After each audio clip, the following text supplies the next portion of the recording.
This podcast is brought to you by Firehouse Subs, the firefighter-founded hot sub chain with a passion for hearty and flavorful food, heartfelt service, and public safety.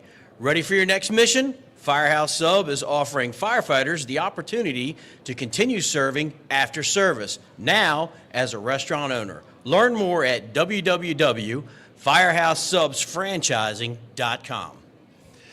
Welcome to Talkin Tactics, live from FDIC. I am David Polikoff. I am happy to be joined by Jason Rivera, Dave McGill, and everybody knows RJ, Robert James. Oh, hush. We are here to talk about part 2 of Talkin Tactics, high-risk search. I'm going to throw it right to RJ. Before we do that, can we address the fact that Dave should be doing commercials? Definitely. Dave should definitely be doing commercials. You got that commercial voice. As long as it's I'll on put you radio. in. I have a face for radio. Hey, it's so cool to be back at FDIC. It's so cool to be doing a podcast. And I think it's cool that we're going to hit part 2 of what we started with high-risk searches. And I thought it was pretty cool that we could do it here at FDIC, especially segueing into Jason's class. Also having Dave here. I think it was just an awesome honor that we could actually pull this off. I think it's pretty cool that today we're going to hit talking about a few things, I think, with some of the important things as it relates to search. Training being of the utmost importance. The mindset that you have to have when it comes to searching. And I think that will also hit on, view from a command point. We do have chief officers up here. I think that's good, and then we're getting into a little bit of tactics as it relates to search. We got 50 minutes, so let's hit it. I want to talk about training, and I'll throw it at you, Dave, real quick. What do you think is some of the important aspects of training when we talk about searching and high-risk search? Like, how do people prepare for these calls in training to be ready for game day? So whenever you talk about it, like, it doesn't just happen, right? Like, whenever we pull up on a residential structure, we don't just get out and just naturally know, like, hey, this is what we're going to do, and it doesn't happen unless we go back and we train. And it has to happen at that company level, at a department level. So I know in my department, we try and do it on just about every training session that we do. We throw some type of search tactic into it, right? Whether you're searching for the seat of the fire, whether you're searching for victims, what is that search that you're doing? What are you ultimately trying to accomplish? And then are your people trained, and do they have the tools in order to be able to accomplish that mission? So I think it has to start back on the floor, right? It has to start at the company level. As a department, you can only do so much, right? And we look at our fire schools. You're bound, you're hand-tied with content hours, right? Like, I can only work a person for 8 hours a day. So I can only do so much at the training academy. So that has to, in turn, go back down to that company level, and they have to turn around and say, hey, this is what we're going to do. It doesn't require you to be in a training building every day, but it does require you to put some type of mindset and some type of skill into that training facet that you're looking for. So. What about y'all? So I'm a big crawl, walk, run guy. And I believe that new firefighters need to be indoctrinated into, basic search tactics. What are they? And then we progress with the level of realism beyond that. I think one of the biggest issues we have in the fire service right now is the search culture kind of ends at that basic level where we're taught to search an empty room with no furniture, no smoke, ducks in a row, not covering a large area with a limited number of people. And then when we translate that to real life, you're entering dwellings with, we don't know the layout, conditions are, we all know what the conditions are like, and we're expected to get in there and quickly and efficiently search that entire building to find civilians. If we haven't practiced like we're going to play, it's not going to be a successful mission at the end of the day. The circus mindset, right? The circus mindset doesn't work whenever you go into a residential structure with furniture there, right? You go into the burn building. I'll say the circus mindset. It's the elephant, right? Trunk to tail.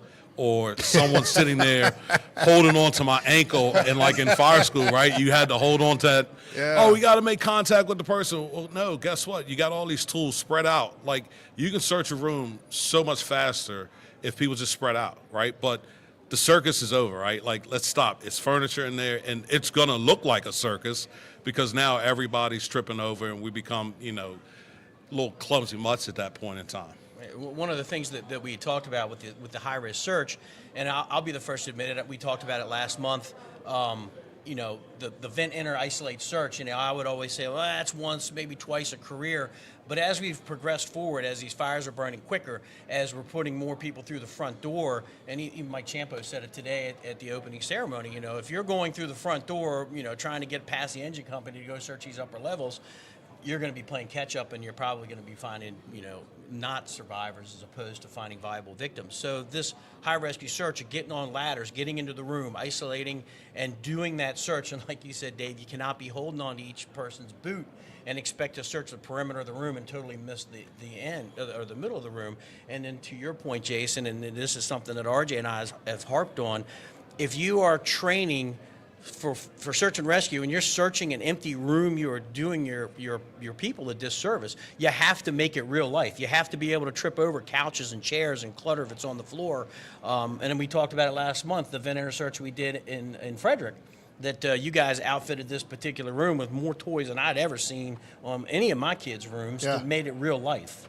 Yeah, and I want to put a little attention on that as Jay brought that up, and I want to put attention on it for those that are listening on how we actually do that. It's inevitable wherever we go. We're going to get a concrete building. It's going to be empty. And we're tasked with teaching people search. One of the things that we do, and I implore anybody who's listening or watching how to execute this. I don't care what city we go to. What's the first place we go to when we get there? Goodwill. And Home Depot. Goodwill, Home Depot, right? And it's easy, right? We can go to Goodwill. We can, for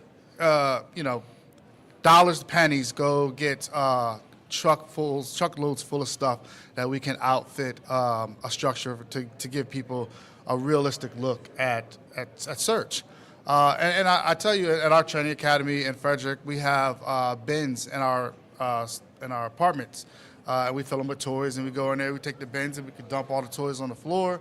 We can set the beds up. Here's another one that we do that we don't really talk about a lot is we get comforters. We put comforters on the beds to make the rooms look realistic. When you're doing training, we want to try to make it as realistic as possible. Being able to have the ability to mentally, prepare yourself for the calls. Another thing that we do for those listening, a tip if you would, we go to Marshalls, Ross, TJ Maxx, those kind of places, especially around Christmas time when all the dolls are out. We like to buy the dolls and get lifelike dolls. And then we would literally cut the backs of the dolls open, take the stuffing out, put a brick in it, put the stuffing back in, and now you have somewhat of a realistic weight of a baby for search. We take those babies with us everywhere we go. So I wanted to just put a little attention on those points that you guys brought up, and for those listening, how they can do these things at home.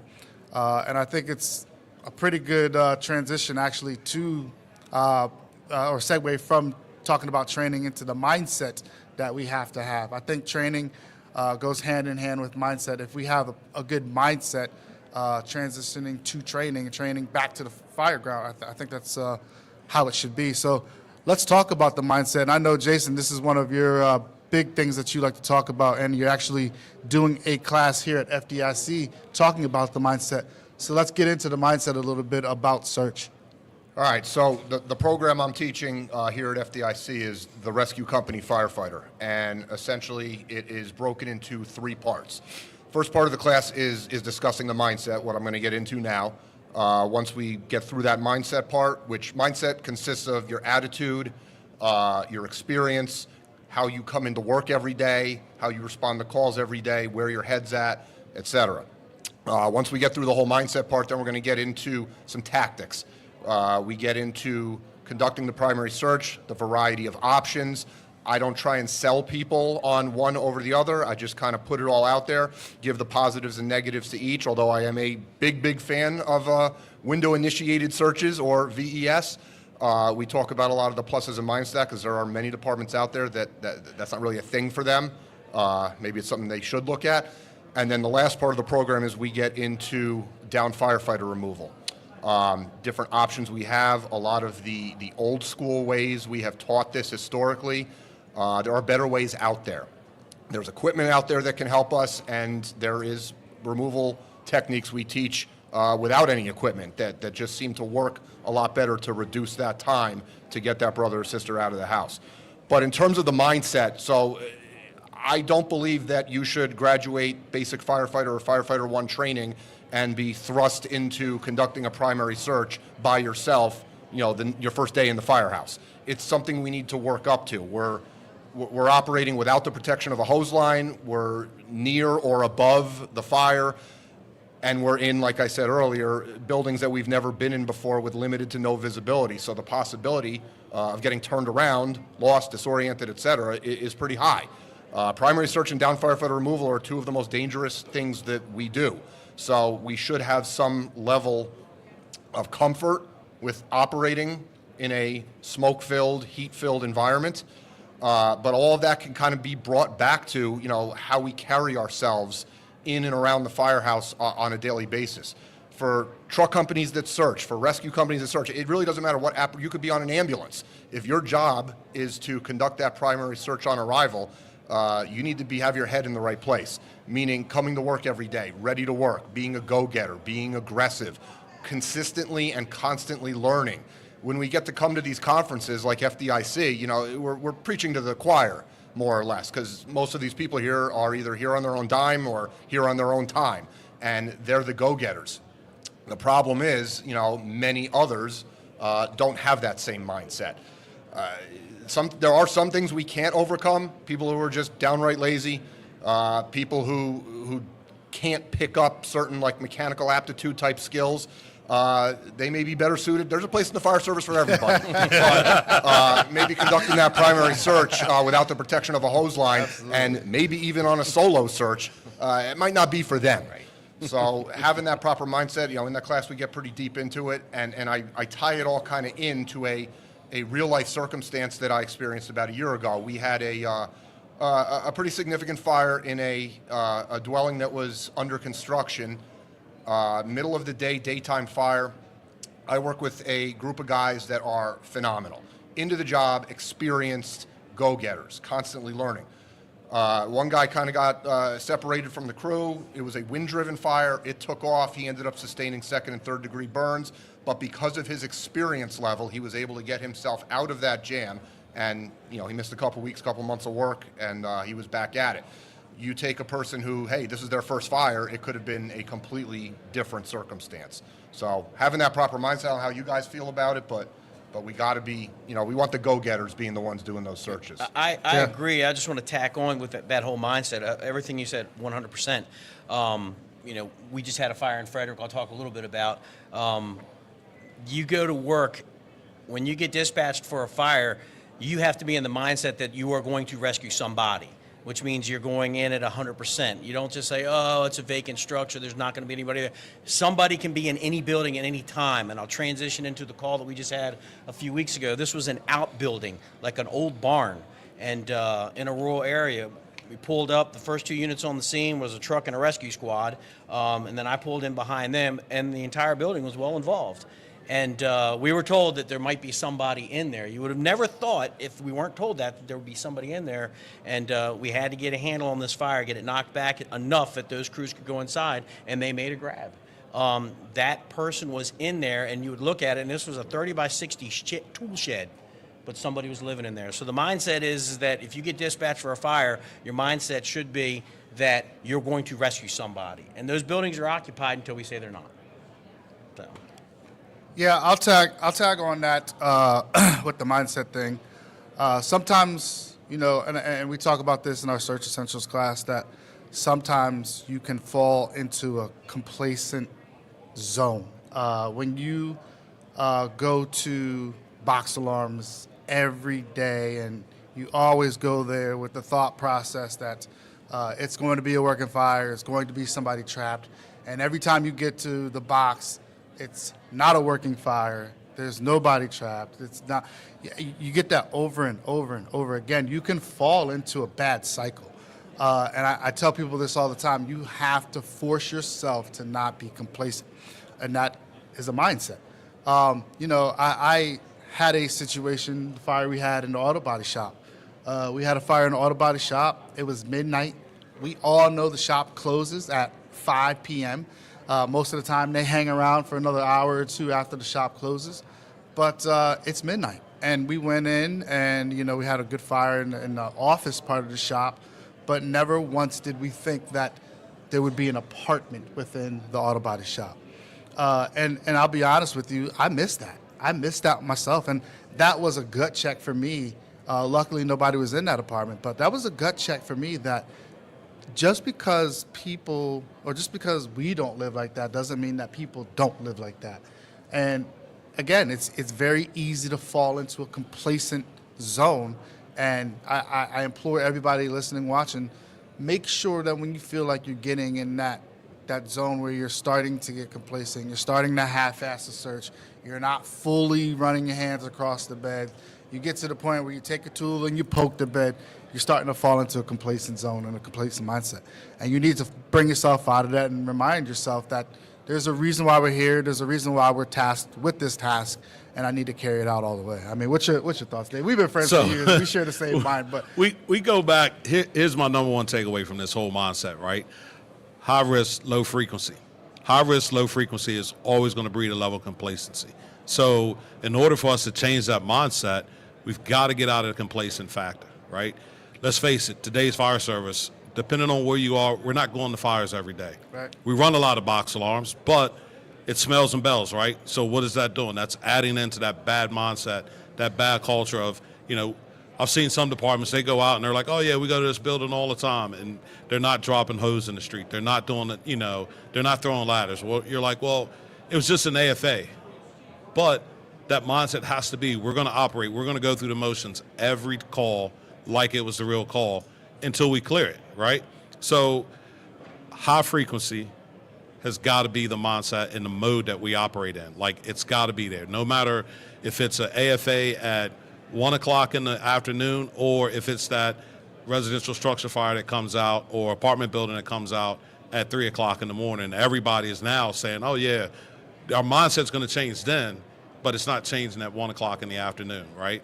So that mindset has got to be the same all the way around. And when we look at that, how do we perform? So what's our physical standpoint? I just hooked in and been doing a lot of stuff now with biometrics and mechanics and functioning, because we say we want to do these searches, we say we want to be involved in these Maydays, but how bad does our body decline once we get that initial adrenaline rush? And now we actually go in. You think about it, most Maydays, we hurt our own brothers and sisters worse than the incident itself by trying to get them out of that Mayday. And it's all because of the muscle memory, the biometrics, the body function that starts to break down as we perform. So I think all of that goes into our mindset culture whenever we're looking at how we're going to perform these high-risk searches and how we're going to be able to perform at the end of the day whenever the call is for one of our own or the people that we're all sworn to protect and serve for. 100% agree with you, and fortunately or unfortunately, this mindset of primary search, a lot of it comes down to the culture of that department specifically. I've been involved or worked for departments that primary search is a priority. It gets done immediately at every fire. No questions asked. If it doesn't get done, there's going to be a lot of questions asked when the chief's like, why the hell didn't this get done quickly? And then I've been involved in other fire departments where search is almost an afterthought. Fire's under control, smoke is lifted. Oh, hey, how about we take a walk through the building and look for victims? Well, you know what? At that point, if somebody was trapped, it's too late. And it comes back to the culture of that department. We need to, and I think it's getting better as a whole across the country, looking at all these Facebook groups, teaching, in a lot of different places. I think guys and girls' eyes are getting open to the need for this aggressive search culture to be the standard, not like the exception to the rule. Yeah, I think whenever you look at it, the number one that I hate the most is the lazy search, right? Mm-hmm. When the first company officer gets there and somebody comes in and they're like, oh yeah, everybody's out of the house. And you're like, yeah, who said that, right? Yeah, right. Like, yeah, for sure. What's that person, what's their connection to the house? You're just taking somebody's information that's standing out in the front yard, and we automatically assume that it's the resident of that structure, right? But it could be the next door neighbor from 4 houses down. And it's like, yeah, everybody's car's gone. There's nobody here. But, I'm not going to try and drop a dime on myself. But like back in the day, I played hooky from school, right? I slid in through the basement door sometimes. So maybe no one knew that I came in through the basement door, I may or may not have some company with me. But, nobody knows. Nobody knows that. So it's not clear until we as the fire department say that it's clear. Yeah. And that's through our searches. And to tackle on what Jason said, how much of a priority do you put on search? I retired from Montgomery County. When we rewrote our incident response policy, it was the number one thing on your initial on-scene report for the first 2 companies. What is the status of the occupants? And if it isn't called, that battalion chief's on the radio saying, hey, what is the status of the occupants? From a command standpoint, take a look at the tactical worksheet. Where is the primary search box reminder located? If it's not on the top line, then you're not looking at it as a priority. Let me ask you this. Let's get off script for a second. Where do you think, or why do you think search has become such a hot topic in the last 1, 2? I feel like, I've been in the fire service for 23 years, and I feel like search has been a hot topic in the last 2 years. Why where do you think that came from? Why do you think it's been a thing? I think it's an economical thing where you have more people in single-family dwellings. You just don't have that 4-person family. It might be 8. You might have the grandparents. So when you're actually looking at these single-family homes, they could be subdivided into apartments. We've talked about on last month's show with the large Victorian homes in downtown Rockville, which are turned into apartments. People trying to make a little bit more money or get a little bit more money. They're renting out rooms and things like that. So it's no longer just a family, a single family in a single family house. It's multiple people in these houses on top of the vacants. Vacants aren't vacant anymore. Abandons aren't vacants anymore. I think a lot of it comes from that. That we're putting a lot more emphasis, as we should. We should put a lot more emphasis on search. What about you? Why do you think search has been such a hot topic in the last 2 years? I mean, I agree, and to piggyback, I would also say time of day doesn't really matter anymore. Since COVID, how many people work from home? They're always home. Yep. Oh, maybe I want to take a little nap during the day. Now I got somebody sleeping in a bedroom at 2 in the afternoon. I would say that, as well as if you look at fire growth, how quickly fires are growing, how quickly they're flashing over. People don't have time to evacuate anymore. And I think as a fire service, we're recognizing, it is much more likely you're going to get trapped in a fire today than it was 20, 25, 30 years ago, just because of how quickly fires are growing. I mean, I think we go back to the public announcements, right? We're telling people close the doors, right? Yeah. We're giving all of this, public information out to the citizens. So I think you're going right exactly. Yep. Yeah, I mean, on our end, right? Yep. If we're sending that message out and we're telling people, hey, close your doors, we just saw this, right? We just saw this in a couple of minutes ago. The searchable space, right? So we look at vacants. Okay, well, yeah, somebody's in a vacant, right? We know that that's always going to happen, especially in today's society, today's economy, right? That's going to be more of a thing that we're going to see in the fire service now. So I think when we look at that and we look at our COVID eras, right, we look at more people that are working from home, hopefully as company officers, they've been doing their due diligence and they're doing their homework and saying, hey, now is the time more so than ever that we need to get in and making sure that we're searching these residents because people are home. Teleworking is there. You have departments that put that into their manuals as well as, hey, close the door. So if they close the door, they're there. They're there. The documents are there. The stats are there to show that we've made rescues from houses that were fully involved with 1 bedroom door that was closed. So it's there. And I think if we don't pay attention to it and we keep turning a blind eye, we're only doing ourselves a disservice. I'll tell you what I think. I think it's become such a hot topic in the last couple years. And I think it's because more and more civilians are becoming hip to what we should be doing that maybe we're not doing. And I think that when you look at, scenarios, situations, if you would, across the country where civilians are dying because of mistakes that firefighters make, where they're not making it to the floors to get these searches done. I mean, you look last year, 2024, there was a couple pretty high-profile cases that made national news about firefighters not making the spot. And I think that as civilians become more and more hip to what we should be doing, and in some places maybe we're not doing, I think that is holding firefighters a little more accountable.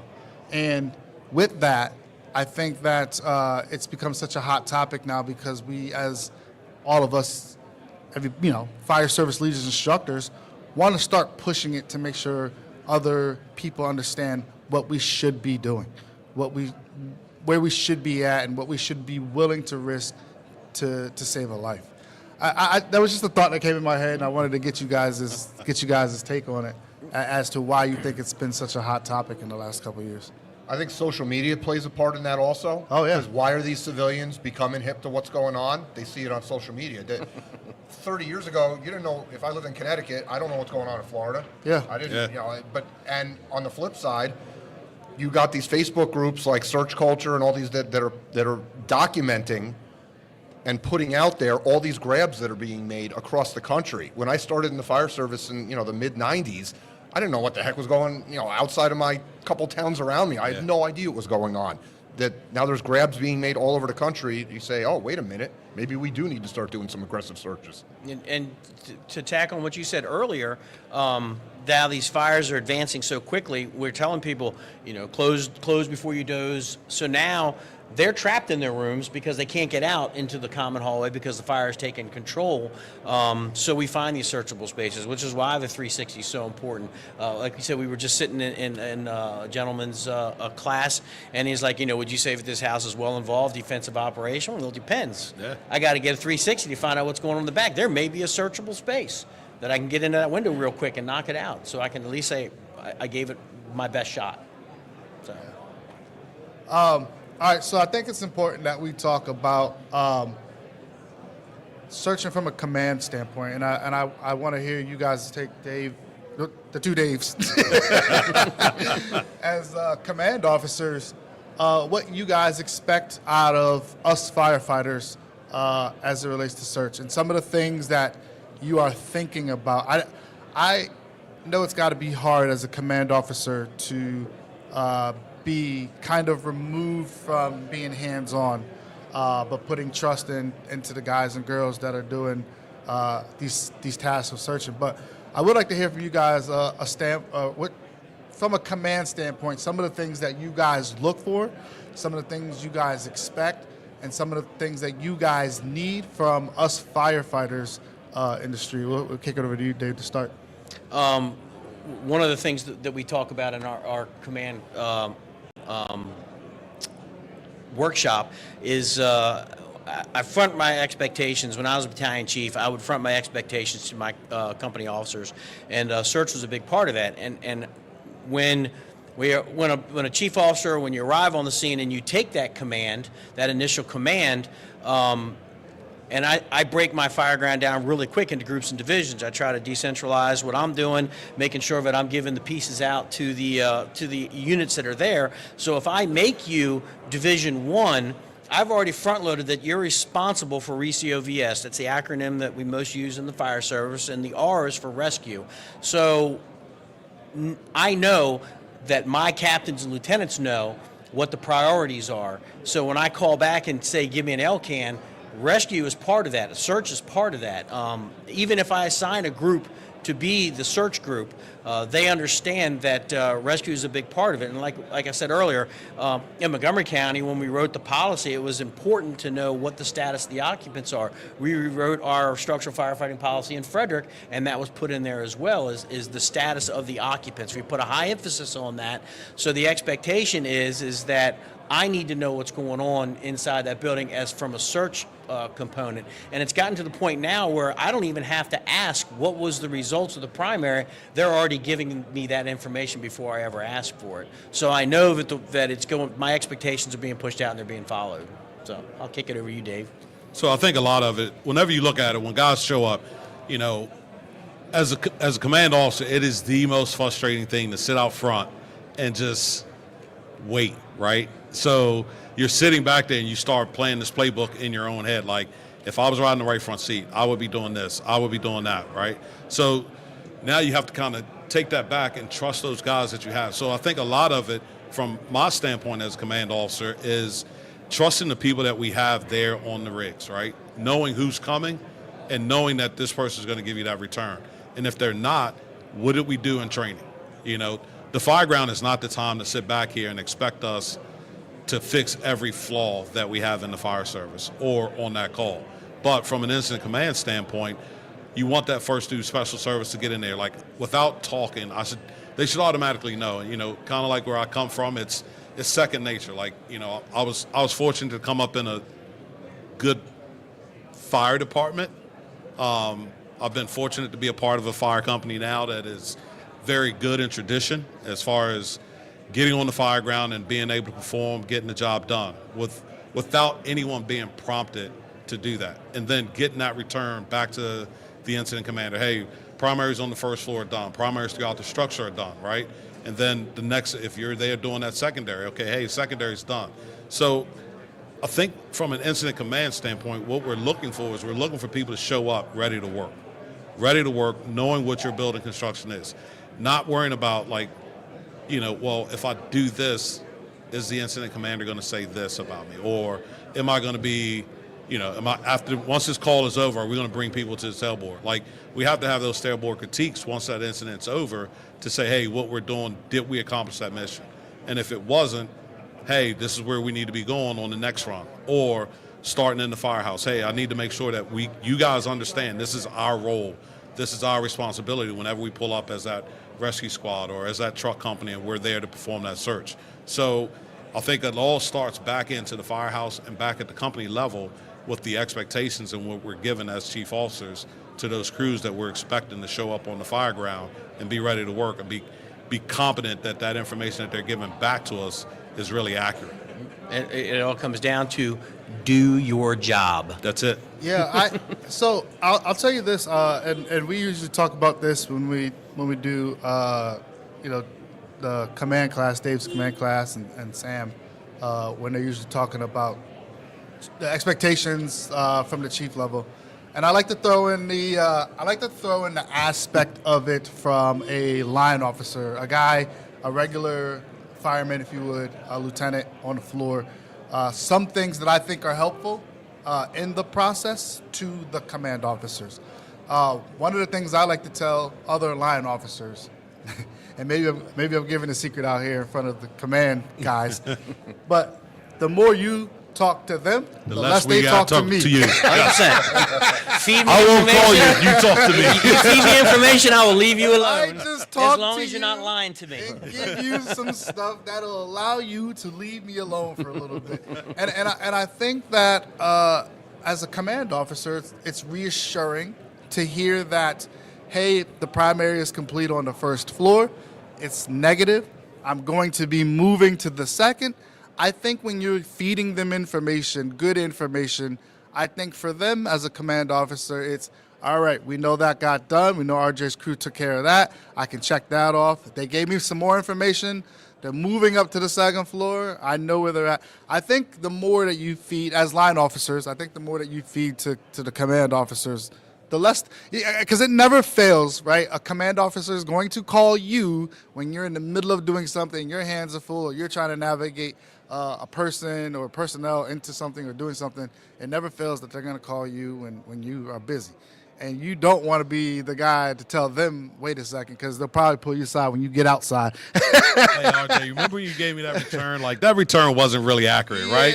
Like, you told me that first floor was clear, and I'm like, there was still fire coming out of 6 windows, so I know you didn't get all of those. Thanks for giving me that BS moment right there. I think the one thing to understand is if, you know, we recognize, you know, incident commanders, chief officers that have been incident commanders for a while, we recognize we did not forget where we came from. We know, and we talk about it in our command under fire class.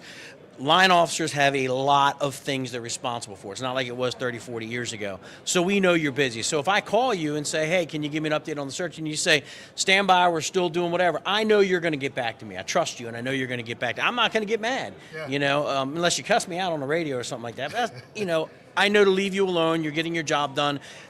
But that gives us the comfort that I can move on to the next group, making sure that those tasks are being taken care of or get an update from them, because I know you're doing your search, and that's knowing your crew. How do you know your crew? You got to get out to the firehouses, and you got to meet face-to-face with the guys.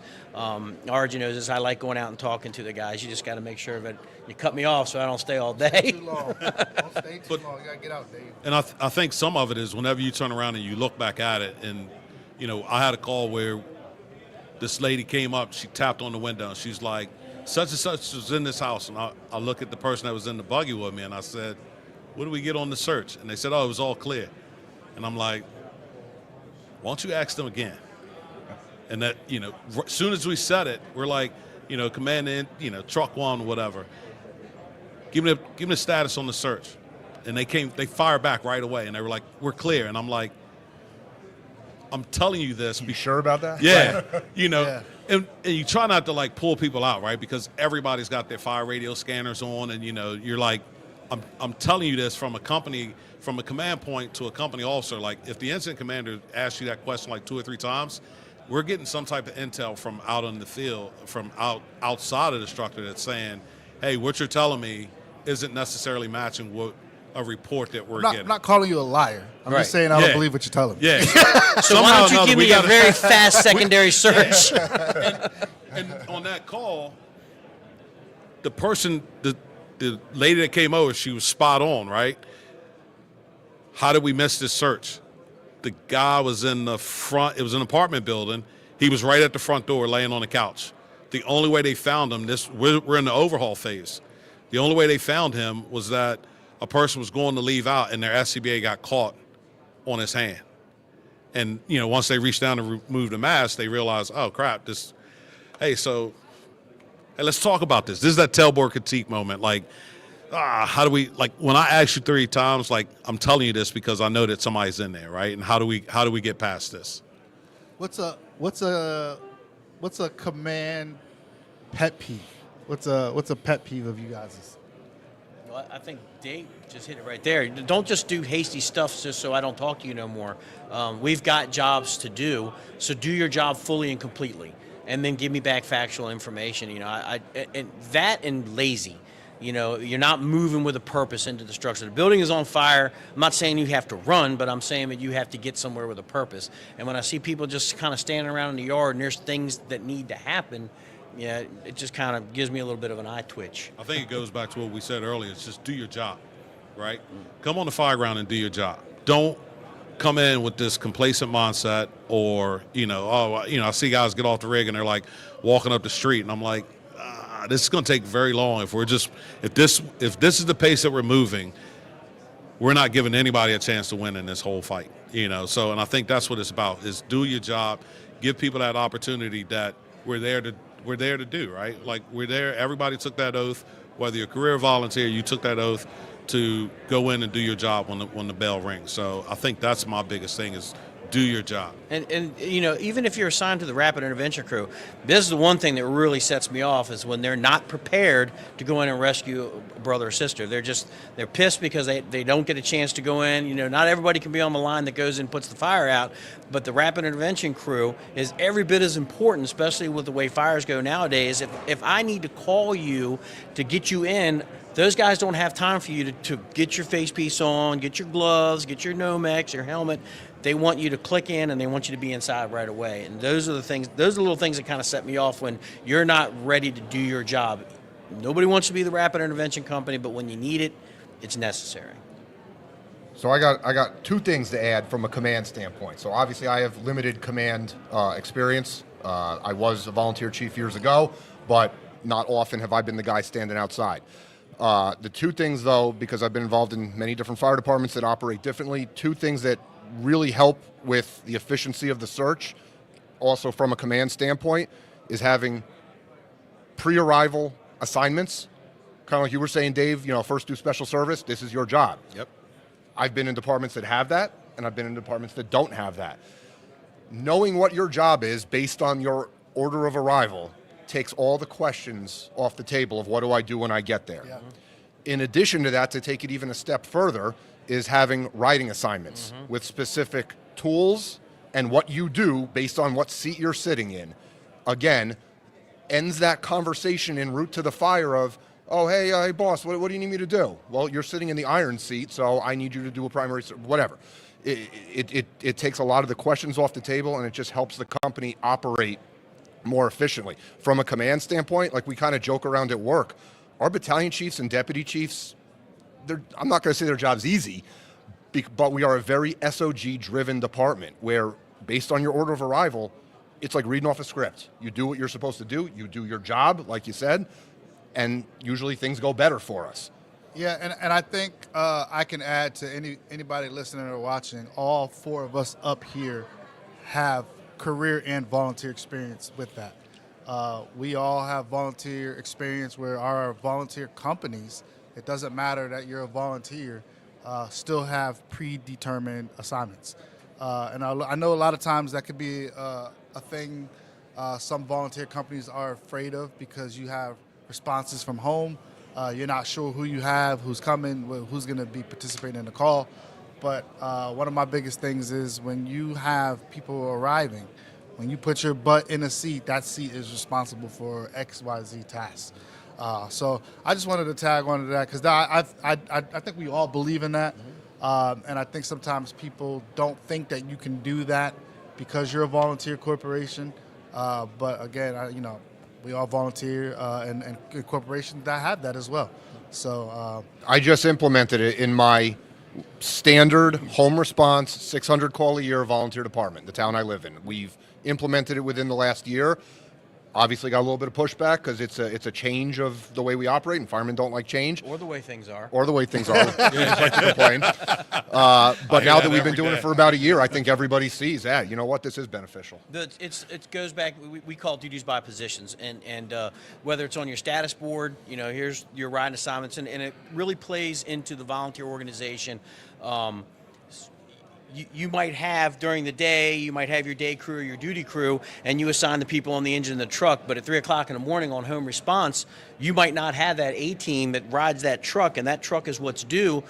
That maybe 2-year person is riding in the third seat on the ladder truck, and just to have a little tag that says what the duties by positions are. Hey, you're riding the irons. Your responsibility is forcible entry for the engine company, and you're going to be teaming up with the officer for search and rescue. Now you know what your job is, and the officer doesn't have to be directing traffic while we're going down the road still trying to listen. So duties by position has its place in the fire service, and I've seen people go one step further with actually having labels that are engraved and put into that particular riding position. So when they get out, they're coming out with the right tools. Unless I tell you something different, you have these tools in your hand every single time, and it's key. And I see that transitioning over into the career side as well. Same thing with your status boards. I mean, yeah, you can drop $1,200 for a nice looking status board, but it tells you what your assignment is. So when the tones go off, we're not scrambling around to find out who's riding what piece of apparatus. So I think one thing to take away, and I had a person I was talking to years ago, and they said, well, we're an incident command driven department. So I'm glad that we're gone away from that in the fire service, because a lot of times people will pull up and they made everyone stage. Even though the first company got there and they said, yeah, we got a house that's on fire, everybody else, they got their fire trucks all nice and clean, and they staged, right? Because the parade will start at some point in time, right? But you talk about SOPs and SOGs, that's the home run. That's the key to it, right? And so when I was having this, and they said, we're always going to be an incident command-driven department.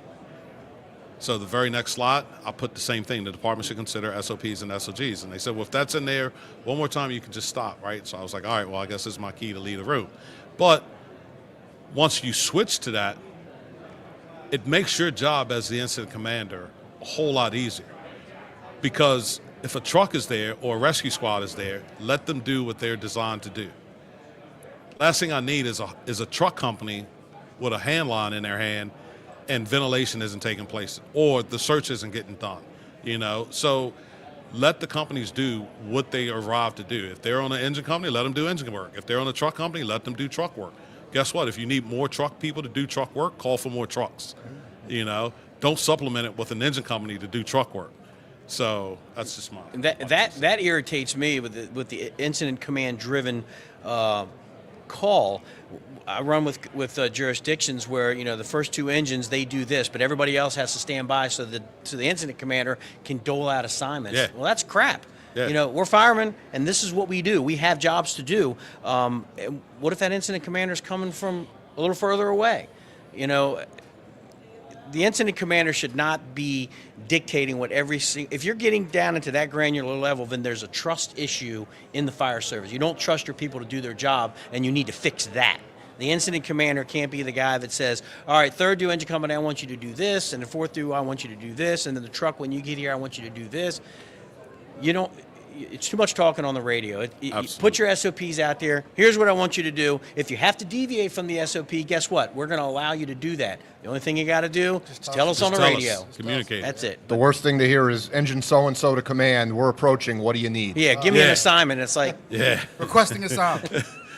Do your job. right. I need you to do your job, please. Right. So we got about 4 minutes, guys. We can wrap it up. We'll go around the table. You know, great talk. I think it's something that definitely needs to continue to be highlighted, these bread and butter skills. And even though we say bread and butter skills, for somewhere along the line, these things kind of went away, and we stopped training on these things, and it ended up being the best training that you ever got in search was at the training academy. We all know that is, like I say, it is a way, you know, not the way, but you got to get out and you got to train on this stuff. So just go around the table. Even though it's what time is it? Even though it's 12:45, and we usually record these at 7 at night p.m., I think you still have to say, well, we're coming down to the witching hour. To quote Frank Ritchie, we're coming down to the witching hour. Coming down to the witching hour, guys. We're gonna go around. Here, I'll do Dave's part for him. All right, guys. Well, we're coming down to the witching hour. We're gonna go around the horn and do one last little bit of tidbits. Jason. More or less, all of us have been in the fire service for quite a while. There is a newer generation coming up underneath us that is very different than us. We are not going to be around forever. So we need to be able to pass down the things we have learned, both from failures and successes, to the next generation so they learn, they don't get hurt doing this stuff, and we minimize bad outcomes. A lot of that, again, comes down to that mindset, teaching people that, you know, it's a pleasure to be at the firehouse. This shouldn't be like someone dragged you here. Nobody put a gun to your head and said, show up at the firehouse. Whether you're getting paid for it or not paid for it, we should be very happy to be in that firehouse, want to learn, take the initiative, and go from there. Fires are down, more or less across the board, so the only way to make up for that, quality training, finding mentors. I was lucky enough to have a lot of really good mentors coming up, and I think it helped me out quite a bit, but take care of that new generation and get them that experience and that training that they desperately need. Yeah, my little tidbit is firefighters and line officers, know your job and do your job, and incident commanders, let your guys do their job. Let them work, trust them, and if you don't, fix it. Mine is just train on these things, understand where people are and how we get to them. Train in building relationships with your team members, train in building relationships with your command officers. Get out to these conferences, FDIC, there's so many classes where you could take on search. Just get out and push yourself to be better every day, to learn how to be good at search. Return on investment. You got to invest. If you don't invest in yourself, you're never going to have yourself grow. You're not going to be an A-team player if you don't do anything, right? So take advantage of what's out there, your training, your mentor. Come to great conferences like FDIC and just work on yourself. You got to invest somewhere, and why not invest in yourself to make yourself part of that A-team personality? Hey, we're being recorded. This is live, right? Is video too?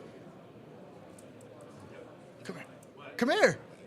Come on, Mark. And while Mark makes his way up here, he's the guy that makes all this work. If you guys have any questions that are watching this or watching it later on YouTube, Feel free to reach out to us. We answer our emails. We answer any questions. We have So, we have 25 seconds left, and I want to give a shout out to Mark. Mark is actually the guy behind the scenes who does the podcasting for Fire Engineering. he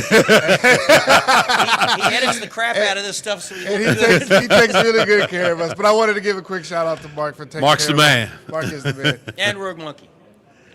Ah. Thanks, Right on top. guys. Take it easy. Be safe.